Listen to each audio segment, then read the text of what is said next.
Welcome to another episode of the Group Parlay podcast with myself, Nick Strum, Andy Simo, Kevin Asoyan on his way to the Mizzou game. Pretty ugly parlay last night. Kicked myself for not going Jamar Chase 80 plus because he's a stud. Pretty good game, but not a good parlay. I'll hand it off to Andy for a quick recap of yesterday's loser. Another one. Yeah, it was a fun watch, but just didn't fall. Cards didn't fall where we wanted them to. We'll start with Kevin. Bengals +7, sharp pick. They lost by 1. Shouldn't have gone for 2, my opinion. Should have just took it to overtime. Their defense could not stop the Bengals, or the Ravens defense couldn't stop the Bengals. So if you just all comes down to the coin toss instead of just 2-point conversion. But either way, they ended up losing by 1, so great hit by Kevin. And then me, I had 80 plus rush yards for Derrick Henry. He just didn't get the ball that much, to be honest. I mean, he averaged over 4 yards a carry, but he only got like 16 carries. Like, he just didn't get his normal workload. They passed a ton in this game, so that really hurt them. But you would think that would have helped your pick, Strom. Zay Flowers, 60 plus receiving yards. It did not. There was a lot of Rashard Bateman. I can't remember his name, like Tyler Wallace, whatever his name was, had 3 catches for 115 yards, had that 77-yard touchdown. So, yeah, Zay Flowers just really wasn't used in the game that much. Only 4 catches, didn't even get to 30 yards. So that was my worry because he had 4 out of 5 over 100, and then he had 1 for 11 yards. So I'm like, he's almost a boomer bust, but he's been boom lately. It was pretty ugly. He just wasn't in the game plan. Yeah, I think overtime, Derrick Henry did like 12 more yards. He probably hits in overtime. And then Zay Flowers, 130-yard catch, and he's there. So it would have had – the Bengals needed to score or they needed that 1 point field goal, and it would have been good. But it is what it is.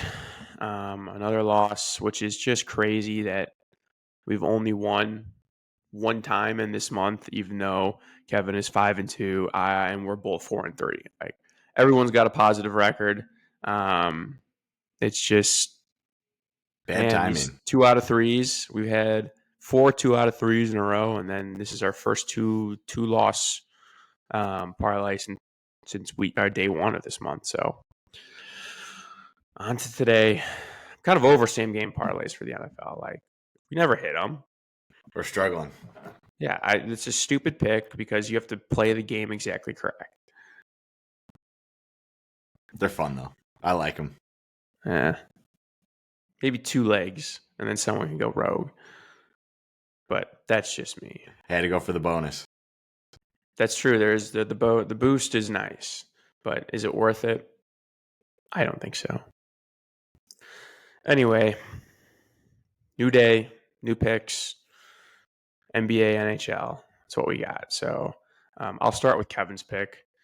He's going Golden State +7. They are playing the Cavs. He's saying it's time for the undefeated run to come to an end. These are the 2 best teams against the spread. The Cavs are 8-1 and Golden State's 7-1 against the spread. Warriors are 5-0 against the spread at home. Buddy Hield has been on fire this year, and him and Curry have great chemistry working. Warriors are the number 1 offensive team in rebounding. They're number 3 in assists, number 4 in 3-point percentage, 8th in field goal percentage, and 3rd in points per game. On defense, they're 2nd in opponent field goal percentage allowed and 3-point percentage allowed. So they are awesome on both sides of the ball. This is kind of back to what Steve Kerr does best. The Cavs, obviously great team, but you got to wonder, is 6 points going to be too much, or 7 points going to be too much for them to cover? So I kind of like it. Like, these are kind of the 2 titans of the current NBA right now. So I don't know how Golden State's so good. Going into the year, I thought they were going to be maybe 500 team. I think they're going to regress at some point, but they're playing good basketball. So it's hard to say they're not a good team because they're 7-1. So it's interesting.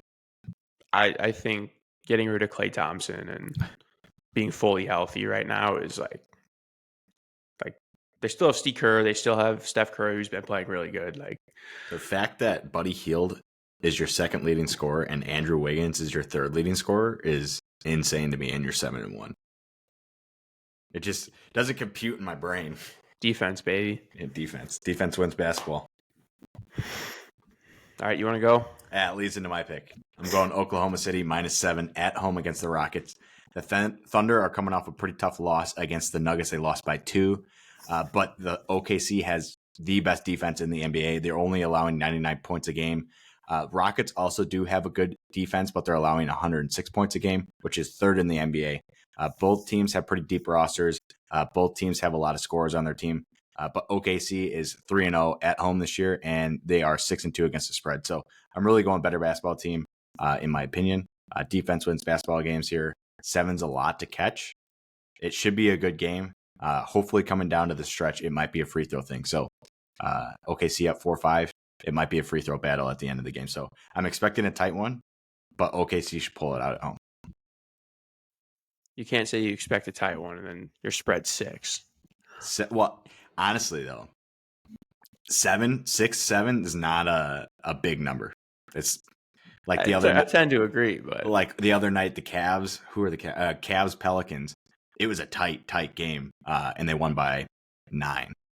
So it comes down to free throws at the end of the game, clutch time. So I do think it's going to be close. Yeah, we learned that lesson the hard way with Devin Booker. Correct. Missing a free throw to not seal our number. This is going to be a sweaty one. I'm already calling it. It's going to be sweaty. I picked this. I started looking at stats, and I'm like, it's all right.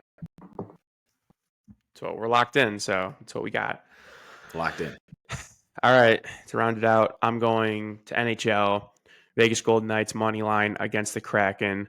The Knights are the hottest team in the NHL. They've won 7 of their last 8, and they have scored no less than 4 goals in 7 of those last 8 games. They've been absolutely on fire. The Kraken, on the other hand, have lost 4 straight and actually have lost 7 of their last 8.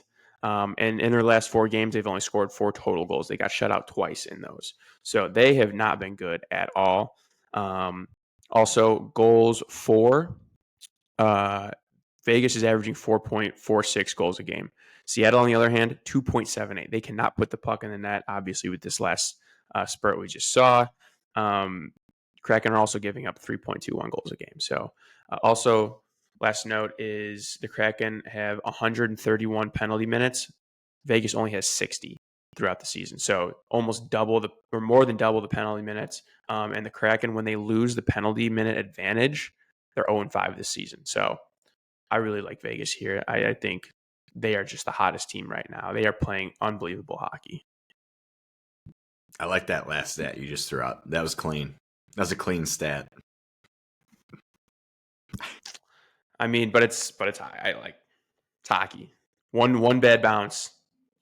If I can tell you right now, the Kraken are going to score first. They are going to score first because any team I pick money line, the other team scores first instantly. Well, it's okay.